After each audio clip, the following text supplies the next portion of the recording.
In 1642, the city of Kaifeng, China, was under siege. Li Zicheng, the leader of a peasant uprising and head of an extremely short-lived dynasty, had been attempting to break the city for months. Having unsuccessfully attempted to bombard the city with cannons, dig under its walls, and just blow up its defenses with gunpowder, Zicheng and the city's government were at a stalemate. And then, as if possessed, they both came up with the same ludicrous plan. The Yellow River just north of the city and running parallel to it is notoriously unstable. It's overflowed its banks countless times, flooding farmland and destroying structures indiscriminately. But one of the reasons the city of Kaifeng was allowed to exist was a series of dikes that kept the river at bay, a significant feat of civic engineering. 6 months into the siege of Kaifeng, both sides decided to blow it up. It's unclear what the plan here was. Maybe Zicheng and his army thought it would destroy supply lines and make the city surrender. Maybe the city's government thought it would exclusively wash away the rebel army. Each had decidedly too much faith in their own control over a force of nature. When the dikes were breached, archaeological evidence suggests that somewhere between 30 and 60% of the Yellow River's total flow was diverted, an incomprehensible amount of water, and that water, dense with mud and silt, barreled directly into the city of Kaifeng. Kaifeng was a city with a powerful wall. It was one of the reasons it was so difficult to take over, but when the Yellow River rushed in, those walls acted like the sides of a bathtub, trapping the flow and demolishing virtually every building within. 300,000 people died. Whether measured as a natural disaster or an act of war, it is one of the deadliest in human history.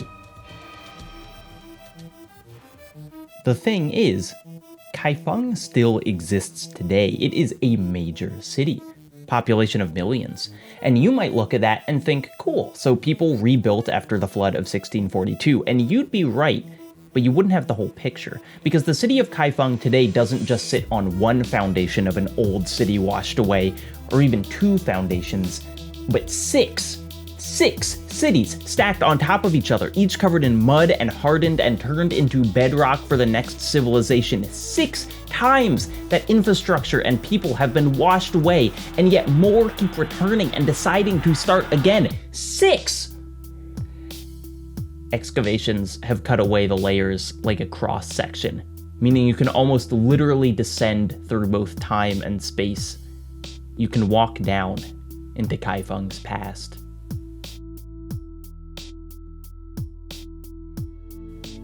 In the beginning of The Forgotten City, the 2021 game by developer Modern Storyteller, you're asked to do this same descent in a slightly more supernatural way.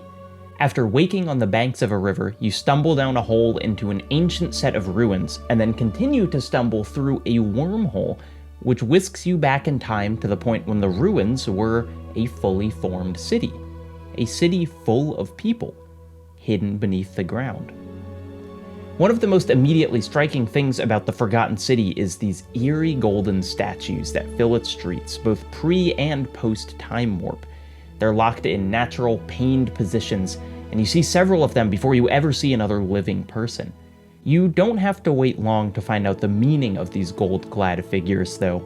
Wandering through the city, you bump into enough alive people to date yourself sometime within the early Roman Empire. And on an impromptu tour, a legionnaire named Horatius clues you into the meaning of the statues. He explains that previously, when he was in the Roman legion, there was a punishment for mutiny called decimation, in which the generals would divide all troops into groups of 10, have them draw straws, and then the man in each group who drew the short straw would be executed by the other 9. A collective, indiscriminate punishment. And then, he says, "If that seems like rough justice to you, you're in for a rude shock. Because the Golden Row is exactly 10 times worse." The entire city lives under the supernaturally enacted Golden Rule, a rule that says that if any single person commits a sin, everyone in the city will be instantly turned to gold. The many shall suffer for the sins of the one. those statues are the previous residents. No one has ever left the city. Everyone in the city is aware of the Golden Rule. Everyone lives under that pressure, and what's more, everyone lives surrounded by constant reminders of previous apocalypses. The statues significantly outnumber the living residents at this point. And yet, life goes on, more or less as normal. Though posed by the magistrate as a utopia, the city feels more so like a normal place. People bicker and talk behind each other's backs. People eat, mostly cabbage apparently, and drink and decorate their houses. The city's textile worker uses the golden statues to display his outfits. There is this looming threat of complete annihilation and an overwhelming feeling of walking amidst a graveyard, but we still all have to have a life, right? And because it is a somewhat functioning society, the game isn't shy about pushing you to think about the customs of that society and how they interact with the Golden Rule. Yes, everyone will be petrified the moment a sin is committed, but what is a sin, really? Is a merchant extorting someone for a life-saving medicine a sin? Is the bartender misleading you about what you're about to buy a sin? Is some guy being a total jackass a sin? These questions push you further into the corners and shadows of the city, challenging you to try and make sense of it, try and sort out the hypocrisies. But the further you go, the less sense it makes. It really feels like you aren't getting the full picture. And then, just a heads up, I'm gonna talk some about the setting in a way that I think could be considered spoilery. It's not giving away the plot or any solutions, and I think it'll probably enhance your appreciation of the game, but, I have to do this or I get yelled at. So the city is almost entirely Roman. Roman people, Roman architecture, Roman writing, but there's this Greek temple in the corner, and rumors that food has been disappearing from it. So you go to the temple and follow a passage behind it, descending deeper and lower beneath the forgotten city, and eventually you find a Greek man sitting in the ruins of a Greek city, a city the Roman one was built on top of. You can talk to him about it, about living alone in this buried city. He says that there were originally more people living here, even after the Romans built on top of them, but one by one, they all died, and only he remains. He's scared to leave the ruins. What if, he worries, whatever killed all his friends realizes that the work isn't done yet? And so he just lives down here, with another civilization on top of him. But that's not all. We've just got started, because if you follow the tunnels down further, you'll find that the Greek city has collapsed into a lower tunnel, once built of a different kind of stone, covered in hieroglyphs and flanked by statues of Anubis. And even that Egyptian city, one that clearly suffered the same golden apocalypse, is built atop the bones of Sumerian ruins. And who knows how far it descends beyond that. All full of the trapped golden figures that are now so familiar, all with their own version of the many shall suffer for the sins of the one. When we were first introduced to the Golden Rule, we heard about it by way of a specifically Roman analogy, a more extreme version of the legion punishment of decimation. But in fact, the Romans' understanding of the rule is a contextualization of something that arrived far earlier than they did. No wonder the morality falls apart when even lightly prodded. It wasn't built for this place, just hastily adapted. There are more big plot reasons that the Golden Rule doesn't really mesh with any civilization. You can find that out on your own. But the takeaway for us is that each of these forgotten cities stands on top of the last one, with generations that seemed almost completely unaware of what's directly under their feet. For all the layers we're shown in the Forgotten City, there's one more. The most meta and maybe the most fascinating, because the Forgotten City itself, the entire game, is built on top of another game. Kinda. As many of you may know, the origin of the Forgotten City is not this 2021 release, but a mod for the Elder Scrolls V Skyrim. It is one of the most celebrated mods in Skyrim's illustrious history. It had articles written about it, it won awards, it is still freely available and easily played within Skyrim. Well, as easy as doing anything in this game is. Playing the mod after the full release, like I did, is a bizarre experience. The setup is extremely similar. You fall down a hole into ancient ruins, somehow return to when they weren't so ancient, and talk to lots of people around town until you fully unravel the mystery of the Dwarves' Law, the mod's equivalent of the Golden Rule. Just like in the full game, breaking the Dwarves' Law by committing a sin dooms the entire place. The many shall suffer for the sins of the one. The biggest changes are aesthetic. The mod is firmly placed within the world of Skyrim, operating within its history and with its architecture rather than the Roman flair of the full game. The characters have different names, though not so different, and altered dialogue, though not so altered. It would be underselling the full game to just paint it as a mirror of the mod. There's far more dialogue, more quests, better voice acting. Rather, running through this mod after playing the game feels somehow appropriate. It's simply another buried city, the same rules with a different frame, the most important part of the story until it was covered by the thing that came next. It's hard to not think of Kaifeng when trying to grasp the structure of the Forgotten City. Kaifeng was demolished once by an act of war, a utilization of the river as a weapon of mass destruction. But, as evidenced by the 6 layers of structures buried under the mud, the river often needed no encouragement. Most floods played no part in a human-led war. Building alongside the Yellow River, especially with limited infrastructure to control it, was a virtual guarantee that the home in which you lived would someday mix with water, then mud, and become the foundation for another generation's home. Kaifeng is hardly the only place to be swallowed by a river, nor even the only one to be overrun by a man-made flood. Dam construction makes this shockingly common, in fact. China created several new forgotten places while building the Three Gorges Dam into the Yangtze River, almost entirely washing away 13 cities and countless villages. A series of dams across Turkey are submerging cities as I speak, and American history is full of these tales. Elbow Woods, North Dakota, Kennett, California, communities in the ironically named Never Sink, New York, all now underwater due to human-made infrastructure. These places are extra bizarre because they were almost always destroyed intentionally, but not maliciously. At least in a way that wasn't overtly malicious. They were weighed against the utility of a lake, or irrigation, or hydroelectricity, and judged by someone to not make the cut. But what the Forgotten City most directly references is a different version of the Earth reclaiming a civilization, Pompeii, or Herculaneum, or the many other cities swallowed by an impossible amount of ash and lava. The Forgotten City's ancient era, its bodies reaching for help in the moment of death, its archaeological themes, all these call back to our common picture of a volcano-destroyed city. But it is a little ironic that the popular imagination's picture of these places is actually dug up. We know what Pompeii looked like because of decades of excavations. We've seen those bodies because they were unearthed.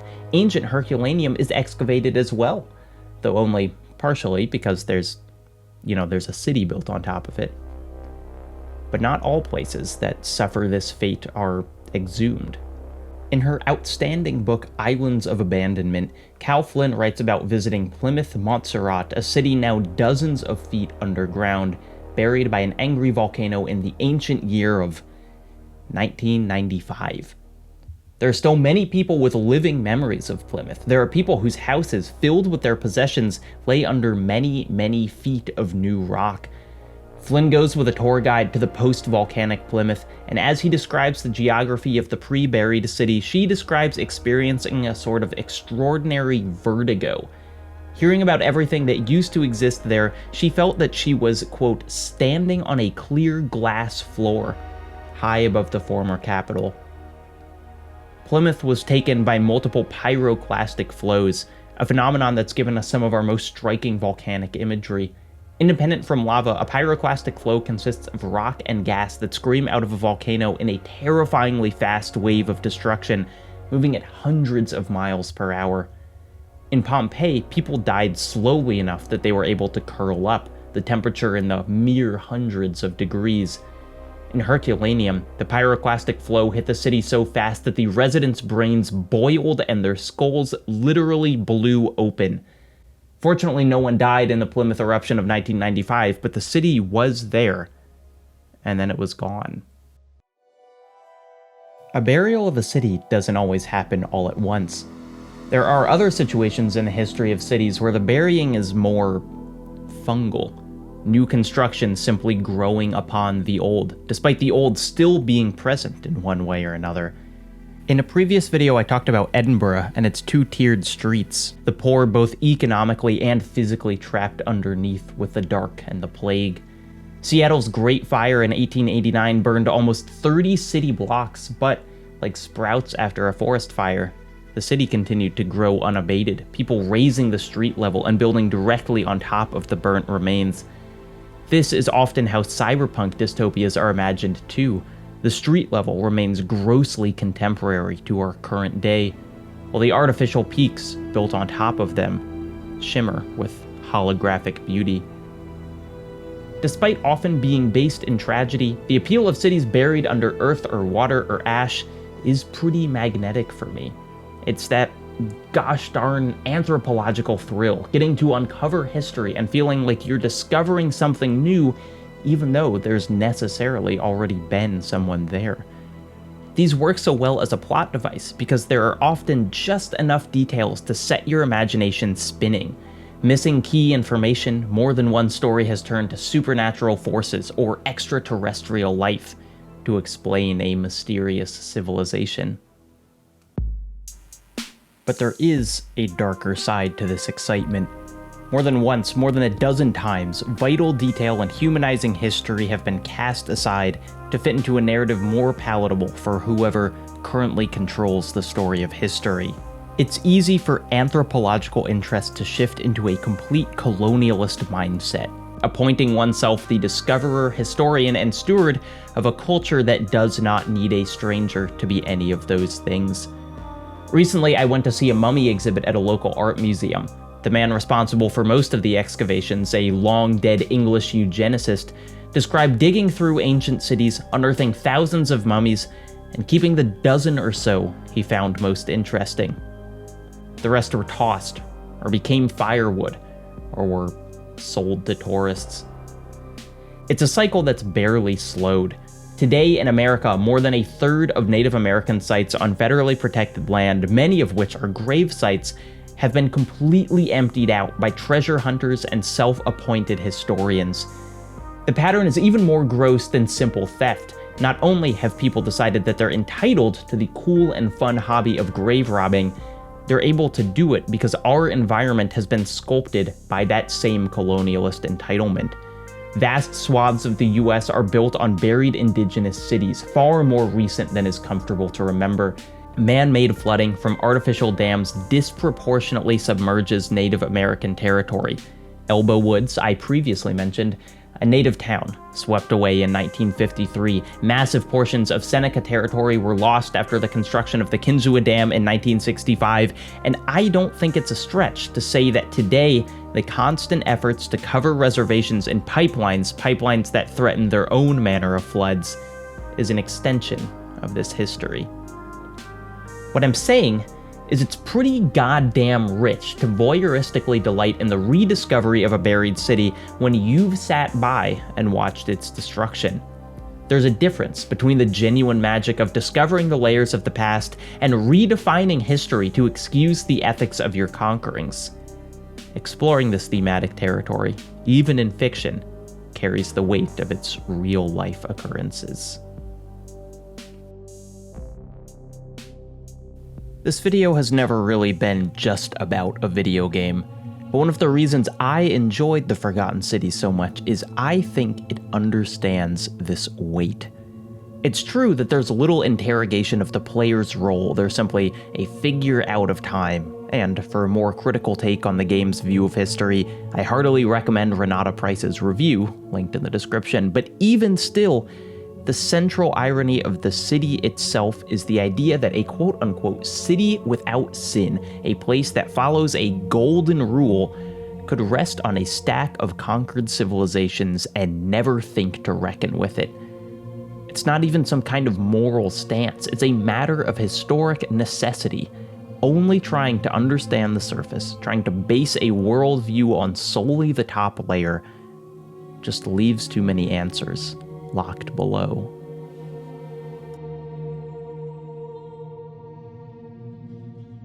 Sometimes it's hard to find a natural segue for things.